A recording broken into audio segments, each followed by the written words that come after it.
Hi, everybody. My name's Henry Pyatt. I'm here with Deborah Lamb, the chief of our Department of Innovation and Performance here at the City of Pittsburgh. I'm the Small Business and Redevelopment Manager for Mayor Peduto.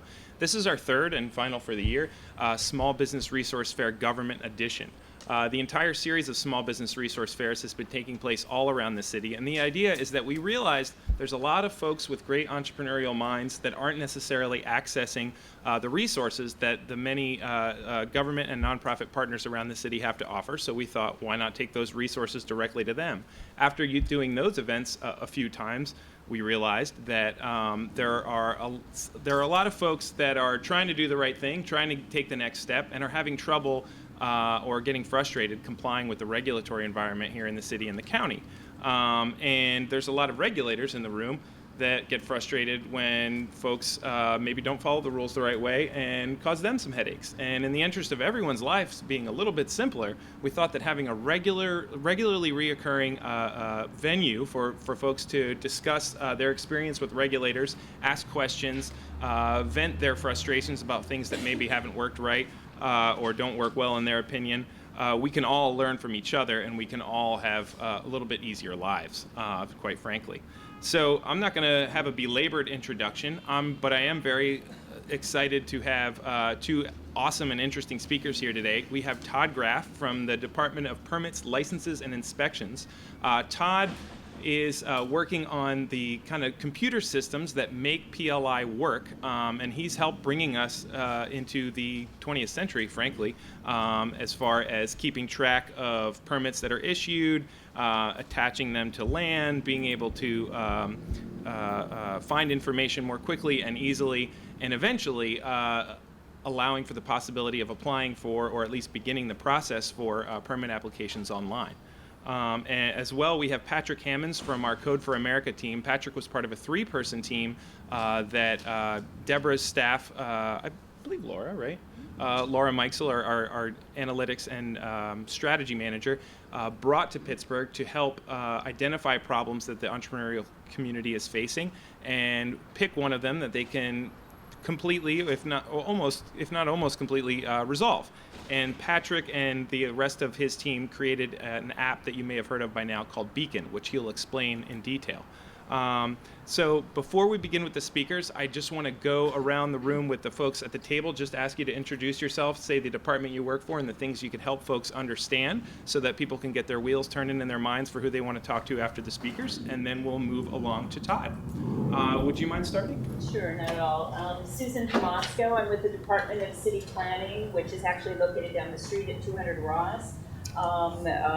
City planning includes the division, the zoning office, where all building permit and change of use applications start. So if you're moving into a new location, if you're doing any kind of renovations, you'll need to start actually at the zoning counter, even if it's just an existing use or an existing structure that you're renovating.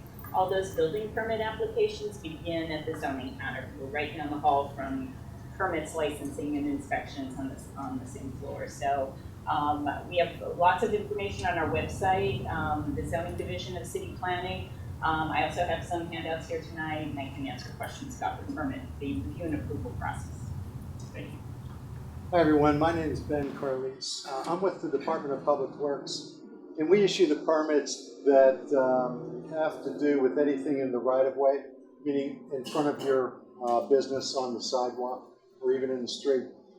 So if any of you have any restaurants, you might want to put out a sidewalk cafe, you would come to us. Or if you have a retail shop and you want to display your wares, you can come to us, we'll give you a permit for that. We have a lot of other types of permits like valet parking. If you're going to renovate your building and you want to put up scaffolding.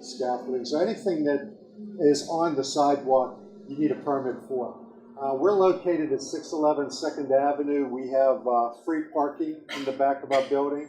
So if you want to come visit our permit office to get a permit, we'll accommodate your parking for you. Other than that, we're on the city website. We have our own homepage, Public Works homepage.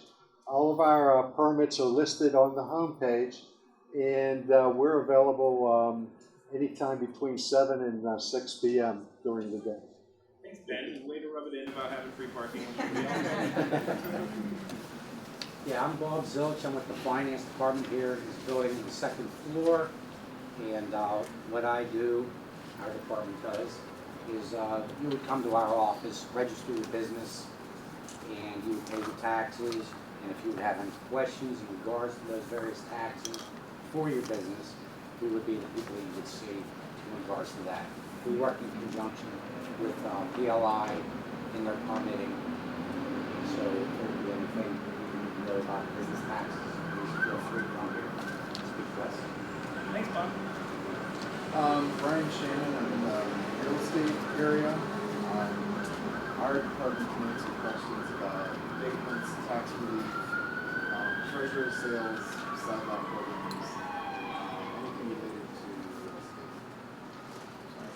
Pass the mic so that they can pick it up on the TV. Oh, okay. Aaron Pickett, I also work in the finance department and real estate. Just everything that he just explained. We're doing the same thing. Yep. Yeah, hi, my name is Bob Glidden. I'm with the Allegheny County Health Department Food Safety Division. Joe Witzel and I are here representing the Food Safety Division in terms of the plan review section that we have. Places that are hoping to open as a new food service facility, a retail food market, or other businesses involving food would come to our office for permits. We have free parking, but I don't know that you would be able to find any spots there because it's not very many. But anyway, so any questions that you have? Thank you. Hello, everyone. My name is Todd Graff. I am the data architect for the Department of Permits, Licenses, and Inspections. My main job is dealing with all of the data and records that get created as you all come through our business processes. Thank you, and here's my partner. I'm Julie Ryland. I'm also with PLI, and we do the commercial building permits as well as business licenses, and we're the next step after zoning. So, in the interest of keeping things moving, because we started a few moments late, I'd like to invite Todd up to the podium, and I'll get the heck out of his way. Thanks for coming to speak to us today, Todd.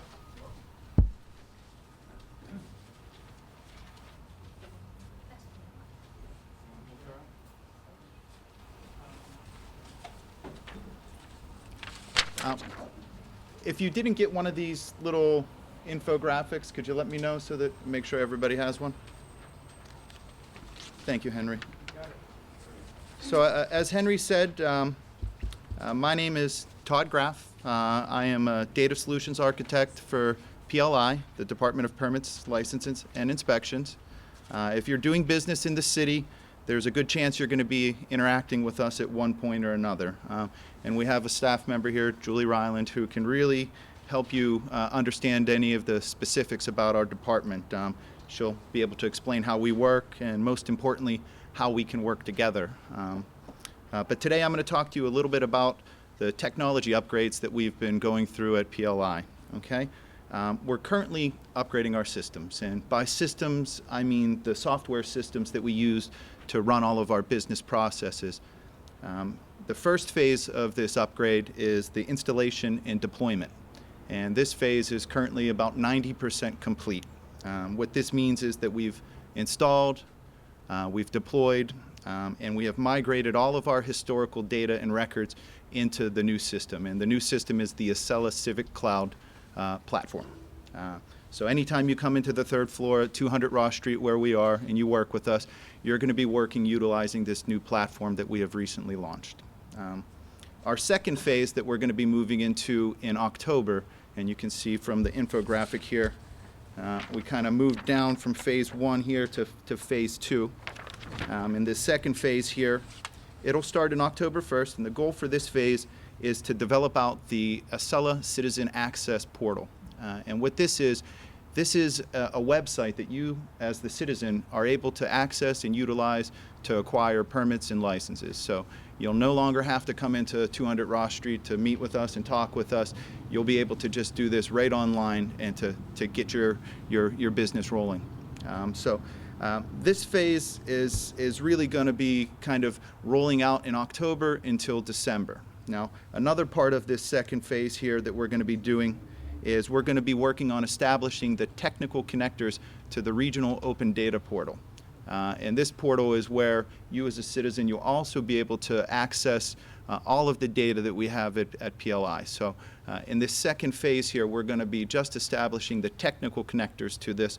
We're not quite at the phase yet where we're going to be passing actual data sets. So that actually will lead us into our third phase here. And that's where we're going to really be focusing on creating data sets and opening up our data. I'm not sure if you're aware, but the data that is in PLI is almost all public. So you all have the right to see all of it. So our third phase is going to just be focused on creating data sets, custom data sets for you all, and ones that we are publishing as well, and publishing them on the regional open data portal for you to then access. Once again, Julie and I are here to answer any specific questions that you might have. My focus will be on the technical side of things that you have, and anything about the business operations and day-to-day, Julie will be able to handle. Thank you for coming out here, and look forward to talking to you all.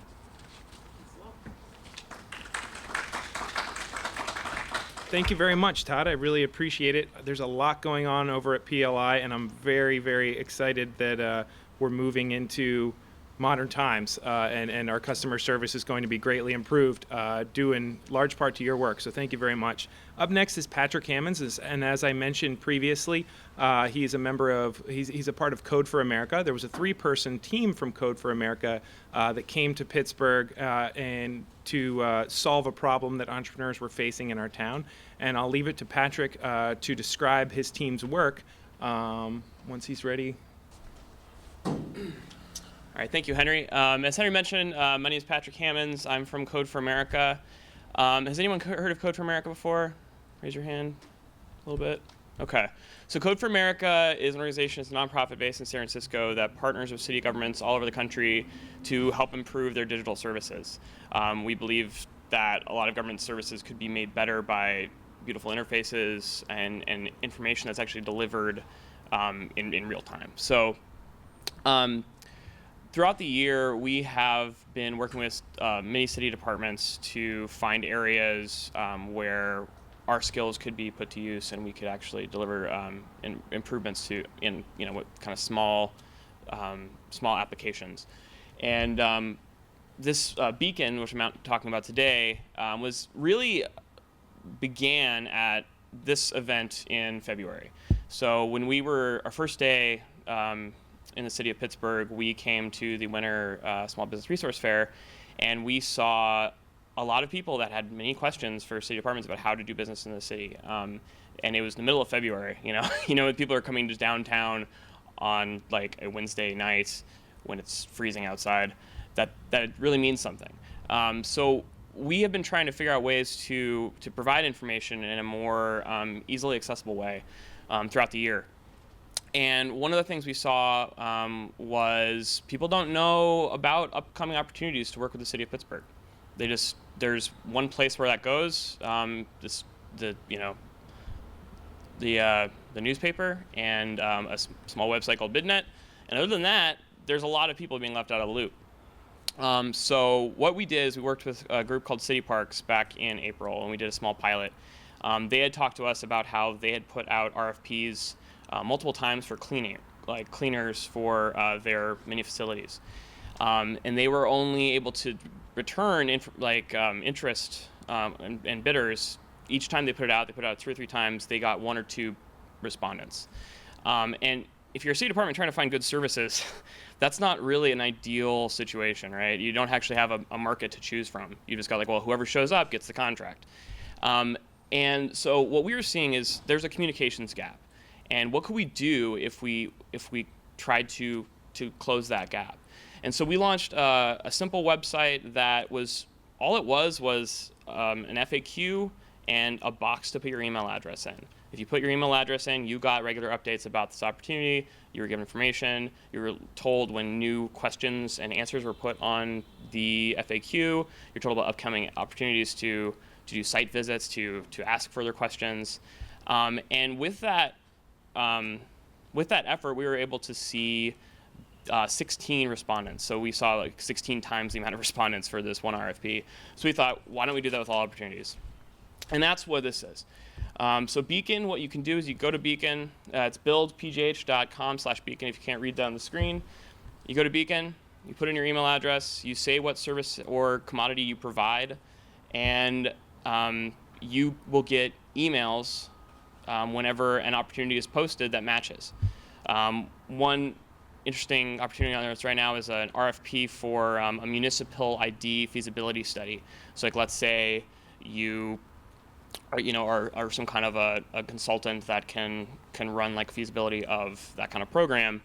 You could respond to that, and you sign up. If you provide that service, you get an email, and then you can go to Beacon and get information about how to go forward with that RFP. It has contact information, and we will be adding content as we continue rolling it out. So I encourage you to go today, sign up, and I'll be around throughout the evening if you have any questions. Thank you.